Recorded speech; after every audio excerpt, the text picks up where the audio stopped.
हमारे भारत के इतिहास में कुछ शासक ऐसे थे जो मुगलों के तलवे चाटते चाटते मर गए, और कुछ शासक ऐसे थे जो अपनी स्वतंत्र प्रकृति और मातृभूमि की रक्षा के लिए अपने हाथ, पैर, जीभ, गर्दन, नाक, कान सब कुछ कटवा लिया, परंतु ना तो वो झुके और ना ही मुगल उनको झुका पाए। उन्हीं में से एक थे हमारे वीर शिरोमणि महाराणा प्रताप, जिसे ना तो मान सिंह झुका पाया, ना ही मान सिंह का फूफा अकबर झुका पाया। दोनों ने मिलकर एड़ी से लेकर चोटी तक का जोर लगाया, लेकिन प्रताप को पकड़ने में असफल रहे। नमस्ते दोस्तों, मैं हूं आपका दोस्त मनोज और आज हम बात करेंगे महाराणा प्रताप के बारे में, जिनका जन्म 9 मई 1540 ईस्वी को कुंभलगढ़ किले के कटारगढ़ के बादल महल में हुआ था। इनके पिता का नाम उदय सिंह तथा माता का नाम जयंताबाई था, जो पाली के अखेरा सोनगरा की पुत्री थी। इनका विवाह रामरख पंवार की पुत्री अजबदेव पंवार के साथ में हुआ, जिनसे कुंवर अमर सिंह का जन्म हुआ था। दोस्तों, महाराणा प्रताप को बचपन में किक्का के नाम से संबोधित किया जाता था। महाराणा प्रताप के पिता की मृत्यु 28 फरवरी 1572 ईस्वी को हुई। उस दिन होली का त्योहार था। उदय सिंह का स्नेह भटियाणी रानी धीरबाई पर होने के कारण जगमाल का राज्याभिषेक कर दिया गया। इस पर प्रताप के मामा मान सिंह सोनगरा व ग्वालियर के रामसा तंवर ने विरोध जताया तथा सलुम्बर के रावत कृष्ण दास व देवगढ़ के रावत सांगा ने प्रमुख सामंतों की सहायता से जगमाल को हटा करके 28 फरवरी 1572 ईस्वी को गोगुंदा में प्रताप का राज्याभिषेक कर दिया तथा रावत कृष्ण दास ने प्रताप की कमर पर तलवार बांधी। दोस्तों, इस घटना को राजमहलों की क्रांति के नाम से जाना गया। इससे जगमाल नाराज होकर के अकबर की शरण में चला गया। प्रताप का दूसरी बार राज्याभिषेक कुंभलगढ़ में हुआ। इसमें मारवाड़ का राठौड़ शासक रावचंद्र सेन भी उपस्थित था। दोस्तों, अब बात करते हैं महाराणा प्रताप और अकबर के मध्य संबंधों की।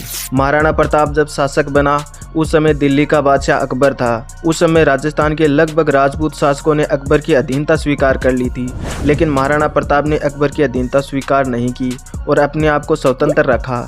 तब अकबर ने महाराणा प्रताप को अपनी अधीनता स्वीकार करवाने के लिए 4 शिष्टमंडल भेजे।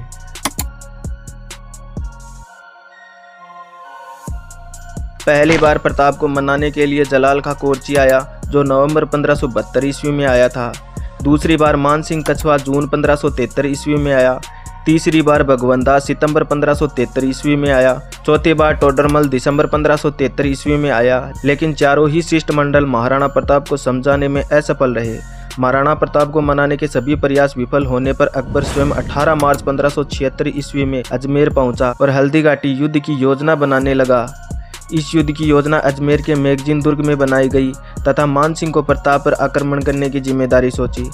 मान सिंह 3 अप्रैल 1576 ईस्वी को शाही सेना लेकर अजमेर से रवाना हुआ और मांडलगढ़, जो कि भीलवाड़ा में है, वहां पर पहुंचा।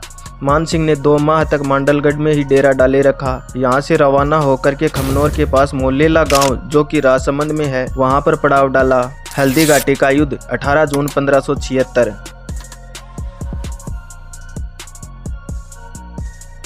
अकबर की सेना। मुगल सेना का प्रधान सेनापति मान सिंह था, जिसमें अन्य सहयोगी आसफ खान, गाजी खान, मेहतर खान और ख्वाजा गयासुद्दीन अली तथा जगन्नाथ कछवा व माधो सिंह इत्यादि थे। दूसरी तरफ महाराणा प्रताप ने लोह सिंह में अपना डेरा डाला तथा अपनी सेना का विभाजन परंपरागत पद्धति से किया। हरावल दस्ते का नेता हकीम का सूर था, जिनमें इनके अन्य सहयोगी चुंडावत कृष्णदास, भीम सिंह, रावत सांगा, रामदास व जयमल के पुत्र मुख्य थे। दक्षिणी पार्श्व में ग्वालियर के शासक रामसा अपने 3 पुत्रों व अन्य योद्धाओं के साथ में था। वाम पार्श्व का नेतृत्व मान सिंह झाला ने किया।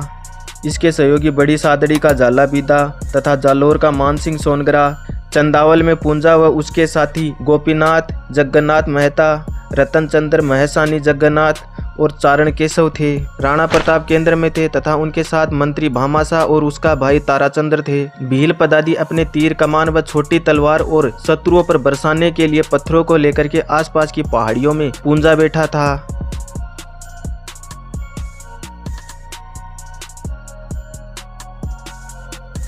– 18 जून 1576 ईस्वी को प्रातःकाल युद्ध की बेरी बजी।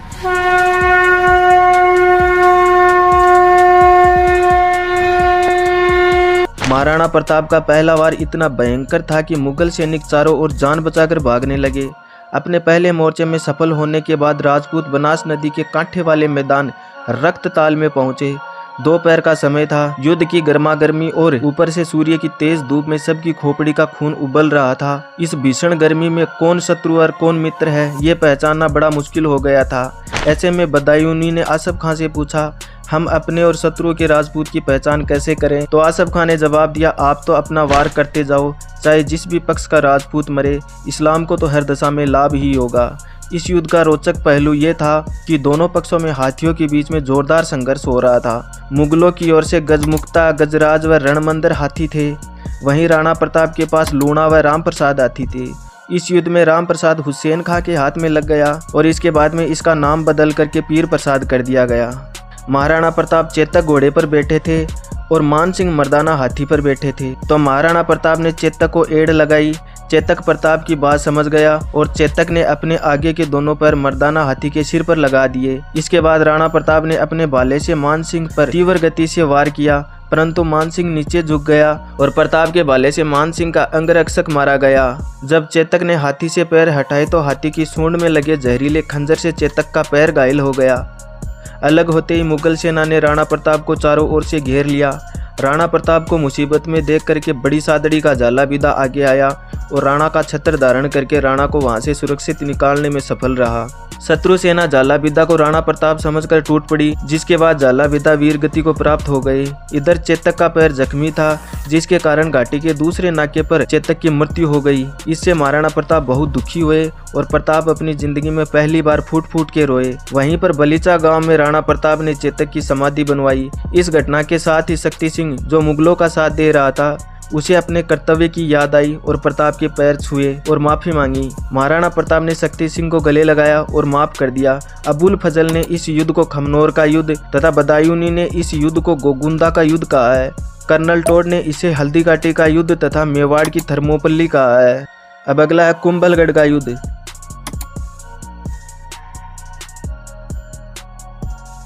हल्दी घाटी के युद्ध के बाद राणा प्रताप ने कुंभलगढ़ को अपना केंद्र बनाया और मुगलों से संघर्ष जारी रखा। इससे अकबर क्रुद्ध हो गया और 1577 ईस्वी में शाहबाज खां के नेतृत्व में मेवाड़ से एक सेना भेजी, जिसके बाद शाहबाज खां ने 1578 ईस्वी में कुंभलगढ़ पर आक्रमण कर दिया। इस युद्ध के बाद 3 अप्रैल 1578 ईस्वी को शाहबाज खां ने कुंभलगढ़ दुर्ग पर अधिकार कर लिया।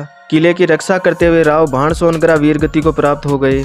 शाहबाज खां ने 1578 और 79 ईस्वी में 2 बार आक्रमण किया, लेकिन दोनों ही बार असफल रहा।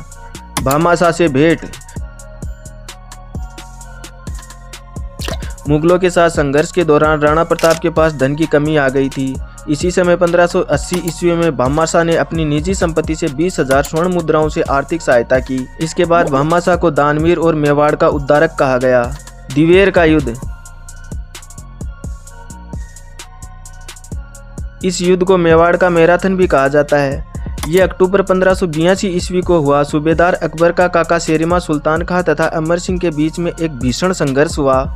इस संघर्ष के दौरान अमर सिंह ने अपने भाले से इतना तीव्र गति से प्रहार किया, जिसके तहत भाला सुल्तान खां और उसके घोड़े को चीरता हुआ जमीन में धंस गया।